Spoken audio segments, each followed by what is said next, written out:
Today we're going to be looking through another player's game. It is important to remember that not every player has the same skill levels as others. Some have been playing for years and others have been playing for mere weeks. So keep that in mind and be polite in the comments. Make sure you try to internalize this review to see what you can change in your own games. If you would like to make a submission for review, you can go to our channel. On our channel page, you will see links and click the link that invites you to the Discord page. Then you can upload your file there. I hope you all are excited. We're going to be doing a review here of THUN53R. I suppose it's supposed to be something like thunder, but I'm just gonna call him Thunder for the game. We're looking at a game against bots. He's a relatively new player, so we're just gonna be looking at his build order and at the very beginning, and then kind of how he can play a little bit better as he progresses through the game. So the first thing I notice here is we went for 2 mexes, which is good, and then 1 wind power would have been better rather than going for 2, because you're going to be creating a little bit more wind power than what you need actually for that 3rd mex. So I would only go 3, or I would go 1, 2 mex, 1 wind, as long as you have like above 8 wind speed. If you have less than 8 wind speed, then I would go maybe 2 wind for your next mex. But generally, that should be alright. Okay, and then next thing is you built a lot of windmills here, and you only need 70 energy incoming, which it ended up working out for you because your wind speed dropped dramatically, but just be careful with it. You kind of took a gamble and it worked out, but usually better to just get up to exactly 70 and then go into it. And I understand what you're doing here with the radar, as it's when you're playing against bots, having radar can be much nicer because the computer's very good at microing. Although on a normal game against other people, this would not really be the case. Turret position. So this turret is largely ineffective because let me see if we can't explain why here. So I don't know if you can notice, but the turret can't really hit anything back behind these windmills here. So it's very hard. I mean, it's the only thing that this turret is actually going to be able to cover is the front half of your base. So having your turret in the center there is probably not the best idea. Turns out that it works pretty good for taking out that guy, but it would be better to put the turret maybe here, or maybe 2 turrets, 1, 2. Just that way you have more of your area covered. It's not going to be blocked by all of these windmills here. So if they sent a tick in, 1 tick right here could do a lot of damage. They could take out this and then take out all of your wind, and your turret wouldn't even be able to shoot at it. So keep that in mind. One thing also I wanted to mention is going for 2 construction vehicles, definitely very good. But I would spend my time as the commander building the construction vehicles, because the faster those get out, the better your economy will start to boom, because you'll be able to use all of your resources a little bit more quickly. What's this guy heading towards? Okay, he's doing mexes, which is good. And another thing, probably too many energy converters here. I mean, at the very beginning, yeah, it's good to have like 1. As you can see, you're only using 2 of them here, and you end up getting up to 3, but you probably don't need quite that many, at the very beginning. I know you'll start to build a few more of them even as you continue. Yeah, see, this is not required. Just I actually have a tab enabled that tells me the percentage of converters I have being used, and if you're not hitting 100%, then you don't need to build any more energy converters, especially early game. It's just the commander has such valuable build power at 300. Spending him to build a bunch of these is not usually the best way to start. It'd be much better to have him up at the front, maybe up here, or even further up here, depending on how comfortable you are with holding things. And rather have him like capturing mexes, or you could even have him building units. Those are all things that I would rather he did than build a bunch of energy converters that aren't even really being used. Also, with energy conversion, I usually like to take the slider down to about half. I find that that's pretty good on average. Yeah, you're producing units, but it's just very slowly. I would definitely recommend having some kind of build power on your factory to use up this metal early game and just create the highest potential at the front as possible. Let me see. Yeah, it's working out pretty good. But yeah, like I said, it's against the computer, and the computer's usually a little bit more forgiving. Especially since you're newer, it's not going to be the end of the world. We're going to speed up a little bit past this point, just to get a little bit more of an idea of what's going on. And sucking up all that metal is great. Trying to do... it would have probably been better to try to push these guys through and attack the base, because they just got caught out in the open and killed. I mean, with the computer, it's harder to tell what they're gonna do, but that's probably what I would have done instead. Also, okay, you got tons of metal here, which is insane. Part of that is because this whole map is yours. So I want to pause here and say something. Okay, this whole map, all of this is yours. Okay, now the question is, how much of it are you using? And the answer to that question is only, whoops, 1 second. The answer to that question is only this much of the map is being used. Part of that is just because you haven't had time to spread quite yet, but this guy's only going to build in the canyon. You could have another construction unit building all of this side, and you could have like triple your metal, double your metal, you know. And I watched through most of this game already, just kind of getting an idea of what happened. And like, you don't ever come to this side really to make use of it. You need to if you're playing solo, I would highly recommend doing that. I understand why you went T2 here, and it's because you had a lot of excess metal, and you're like, ah, I got so much metal, I gotta get rid of it, which is fine. But if you were properly producing T1 units, you wouldn't have quite as much metal.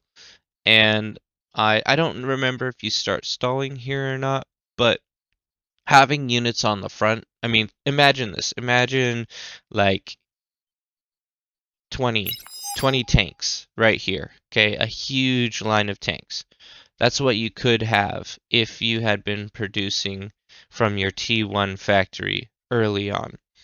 Also, as your energy production increases, get rid of these.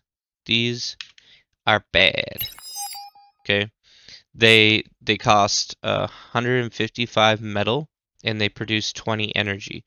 One windmill is producing 15 energy, so it's almost the same amount as one of these solar collectors, but it only costs 37 metal. Imagine that. These are really bad value, except for early game when you're trying to be consistent on the amount of metal you get coming in.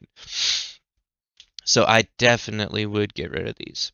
So anyway, we'll keep going.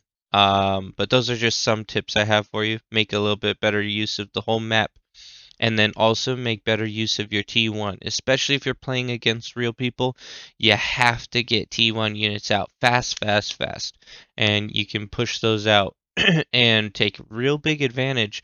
I mean, these guys, what do they have? A line of 20 tanks could easily kill this whole thing.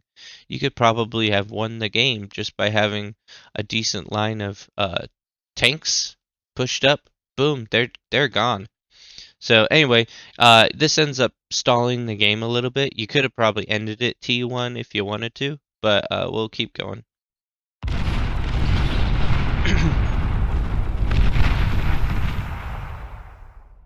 So you're draining a little bit of metal here, which is good. Just some basic pokes, nothing too big.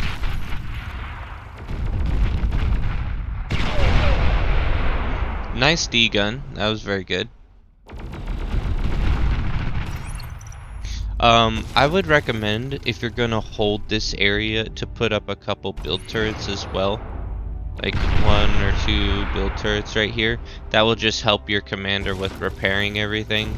And since you do have a decent amount of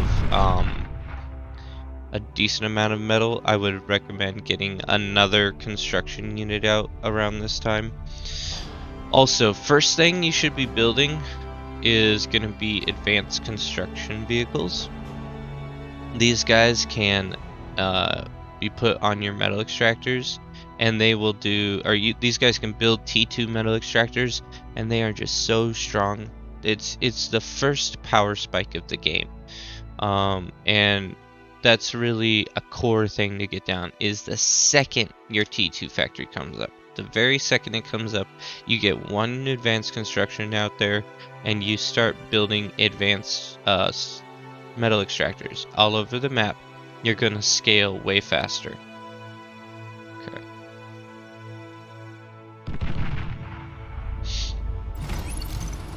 And you can see we're still kind of struggling with build power. We shouldn't have very much metal, but we're gonna end up getting close to wasting it here, which is unfortunate. Yep, we're wasting metal at this point, just because we don't have enough build power out. There we go, we got our advanced guy, which is good. That's what we needed, which I get it, you wanted to make sure that, in fact, I think you might have canceled. Yeah, you did cancel them. Okay, perfect, that's exactly what you need to do. So, I got no problem with that. And you got some turrets coming up, which is good. A little bit late in my opinion, but not bad. Jammer, at this point, I'm gonna explain the jammer. These will cause a whole area to not be seen on radar. So what radar is you know, you built a radar. It produces a signature whether or not there's a line of sight. So you can see like a dot up here coming towards you, and you know that's an enemy. But the thing is, your players you're up against, they already know you're here. They know that you have a base here, you got turrets here, all of this. So when you're building this radar jammer, it's actually not jamming anything. All it's like they don't have a radar signature out here anywhere. Do they even have a radar built? I don't know if they do. There's one radar right here. So that's their radar signature, and it's not going to cover your base. Now I get it, you don't know that, but just based on the fact that they have been consistently attacking you, you probably don't need to build the radar jammer unless you're trying to hide your bulk units from like artillery and stuff. If you're getting hammered with bombardments from, you know, something like this, a Mauser, then I would recommend building an artillery and then spreading your units out across here, or not an artillery, build a radar jammer, spread your units out a little bit more, that way they don't have as much susceptibility to the bombardment. But in this case, if you did a little bit more scouting, trying to just find out what they have out here, you would know you don't need the radar jammer. So, just a suggestion.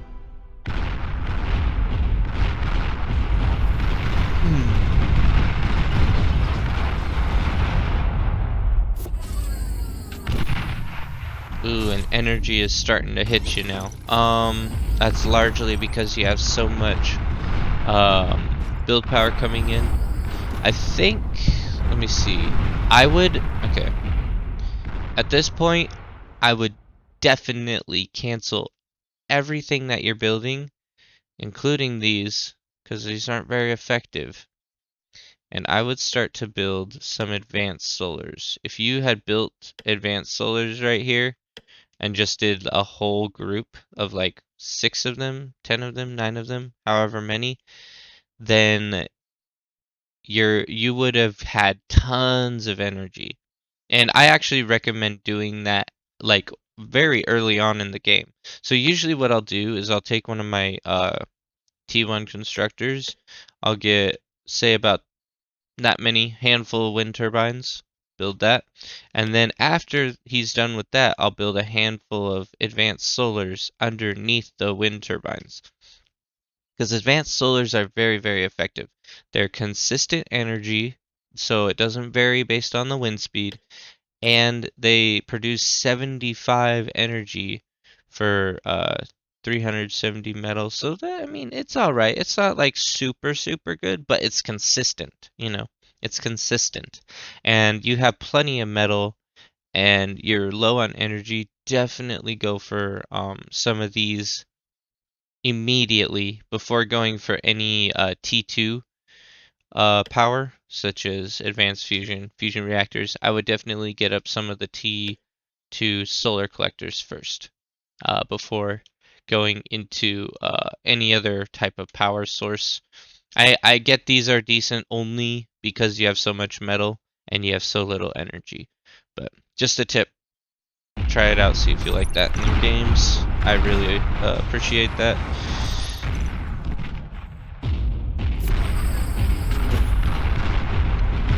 Yeah, you're just trying to scrape up as much energy as you can here, which isn't a bad play. It just would be more recommended to put this guy on advanced. He's already on high priority, and get some high priority units building nothing but advanced solars would be better. And then after you're done, after you get some advanced solars up, suck these up, get these out of here, because like we explained earlier, they're very bad metal ratio. So, alrighty, taking out some guys over here, perfect. Okay, so I mean, honestly, I think this is where we can probably end it. I don't want to get too far and bog you down with too many tips, but just some basics. There's a lot of things you can do to improve here, but definitely keep going for it. You know, follow some of the tips. Do a little bit more practice. Definitely focus on your T1 a little bit longer in the game, and just pump out I mean, this is how many you should have had a long time ago. You could have had that very early on if you had a little bit more build power down here. And then also remember, if you have the whole map, then take the whole map. You know, you got a lot of potential here. And I mean, other than that, I know you end up winning this game, and it was a good game. But just some tips to try to help you out there. So I'll see you guys in the next one. Don't forget to join the Discord and throw in a file if you want a review like this, and we will see you guys in the next one.